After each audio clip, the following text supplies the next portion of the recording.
سنة تواصل سلسلة إهدار السنوات، سنة فحواها مليء بالنزاعات بين روسيا وأوكرانيا، تعرض فيها الفلسطينيون لمختلف أنواع وعاش فيها كل لبناني وسوري وسوداني لحظات عصيبة، وانتهت بتتويج إسبانيا باليورو وانتخاب ترامب رئيسا لأمريكا. تلتقون بعد قليل مع برنامج الفكاهة داخل فقاعة على الساعة حيد عليه. لا بغيت نضحك ما كنقصدش شي برنامج، كنقصد لي بوب تسحب الأفلام القصيرة، العين بصيرة واليد قصيرة، عام جديد الكونتور مازال يحسب.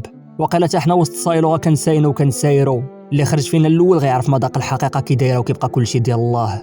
عام هربنا فيه من الذهب والفضه دينا برونزيه، عام مشاو فيه بزاف رجع فيه غير البقالب ذهبيه، عام تانستالاو فيه دماديا زادوا ساهموا في طمس الهويه.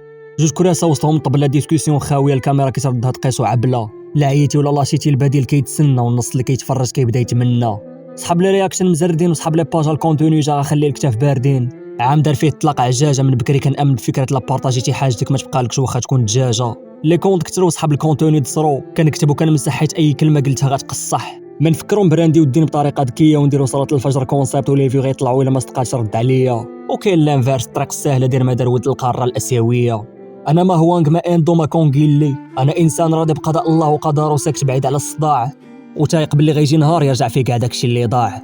كنت جيت نهضر بلاكو غندير شغل الكويت في كاس الخليج، شغل مارادونا مع التكتيك تساكي. ما لقيتوني مشغول كنفكر واش فاست امبيرميابل حبيبي قادره تبقى هي هذيك لمسات لفلسطين، واش شات جي بي تي قادر يفقد الذاكره وينسى لي زانفو ديالي وديالك، واش غيتعاودوا الناس بحال الحاج والحاجه في الزلزال، واش التضامن مع الضعيف والفقير غيبقى كما كان منذ الازل، ولا مع الوقت غتسمع باللي كل شيء زال والهداك محال.